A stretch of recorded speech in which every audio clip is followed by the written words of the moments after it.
We always expect that others should think good of us. We want everybody should appreciate us. Everybody should think we are very nice. When this expectation is impossible, no matter what you do, there will always be people who will think bad of you. You may have heard the story of Shiv and Parvati. It is said that once Lord Shiv, he asked Parvati, let's go for a walk to Mrityulok.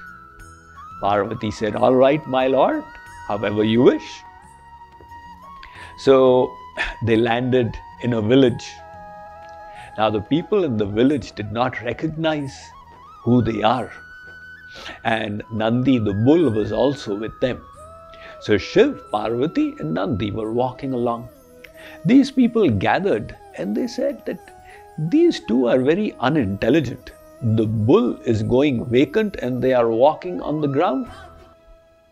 What sense does it make? Shankarji said, Parvati, have you heard what they are saying? Parvati said, yes, Maharaj. So let's do one thing. Let us both sit on Nandi. Shankarji and Parvati both sat down on Nandi and they were moving ahead. Now as they went a little further in the village, there was another group of people sitting. They said, Ram, Ram, Ram, Ram. Such cruelty to the animal.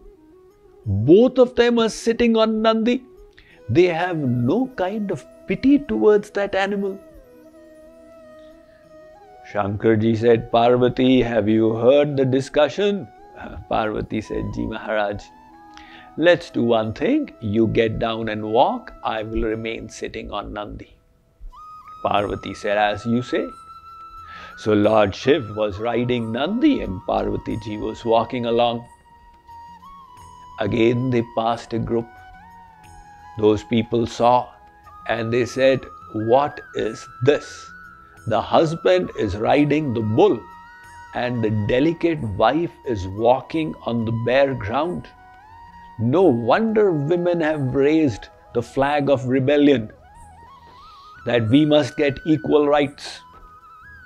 Shankarji said, Parvati, you have heard the discussion? Yes.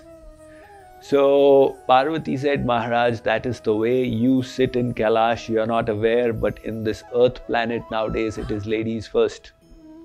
Shankarji said, all right, Parvati, in that case, let's do one thing. You sit on Nandi and I will walk on the ground. So now Parvati was riding the bull and Shankarji was walking. They crossed another group of people in the village. Those people saw and said, what gross Kali-Yuga has come.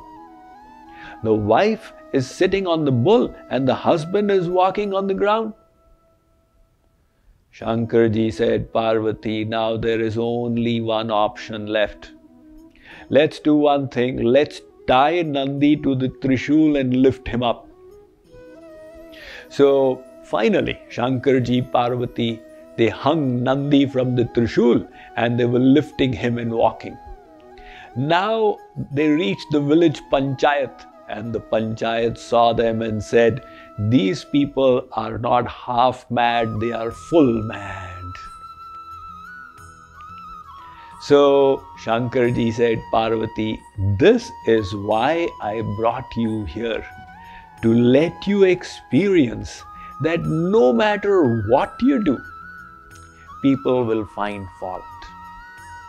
There are two parties in this world, the good and the bad. Dvau bhuta sargau lokesmin daiva asura evacha. If you do bad deeds, the good people will call you bad. If you do good deeds, the bad people will call you bad. So no matter what you do, people will always have objections. Maunan mukah pravachana patushchatulo jalpakova dhrishta parshve vasati chatada duradascha pragalbha. If you remain quiet In a congregation, people will say he's a simpleton, he doesn't know how to speak and interact. If you speak too much, they will say he's a chatterbox, stay away from him, otherwise he will give you a headache. In other words, no matter what you do, there will always be people who have objections. Then why waste our energy in trying to be called good?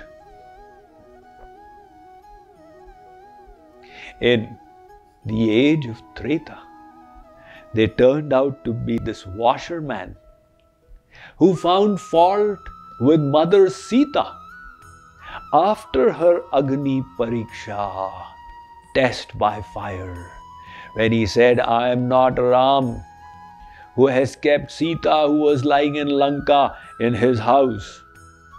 So when Sita was criticized in the age of Treta, this is the age of Kali, for us to expect that everybody will call us good. This is impossible. Now we waste our Atma Shakti, our soul energy, in trying to be called good. Instead of that, why don't we endeavor to become good? So let us not lay importance to the words and the opinions of people. Let us lay importance to becoming good in the eyes of God and Guru, for that is what shall matter in the end. Let's proceed beyond this. Another defect in our inner world. We want the whole world to behave how we want it to behave, and this is impossible. How is that? We discussed yesterday that if the wife is dominated by Sattva-gun, the husband is dominated by Raja-gun, this Sattva and Raja conflict. The wife desires to go and hear Swamiji's lecture, the husband desires to go and see the latest Bollywood movie, and a fight begins at home. Now you may say, Swamiji, supposing both have the same guna, then will there be no fight? Even then fights will take place. The wife also had Sattva-gun, the husband was also under Sattva-gun, but the quantities were different. In the wife, the Sattva-gun was 12 annas, 75%. In the husband, the Sattva-gun was 4 annas, minuscule amount. She did convince him to come for the lecture, but having sat in the Satsang for 1 hour, the husband started losing his patience. He said, this man is going on and on speaking, how long will we listen to him? Let's go home and see the TV serial. Husband's wife said, TV serials we have seen every day of our life. This Satsang we will not get very often. Let the Aarti get over, after that we will go. Now both were under Sattva-gun, but the quantities were different. The fight began again. This is the nature of all relationships in the world. The 3 gunas are changing in the husband, in the wife, in the son, daughter, father, mother, business partner. So between everyone, there's a conflict of temperaments. When we understand this, our expectations from others cease. When we don't understand this, we are always fighting. Why does he not think like this? Why does she not think like this? And if we understand that it is natural for them not to think in the manner that we are thinking, because their gunas are different, then this anxiety that we have, this inner conflict will stop.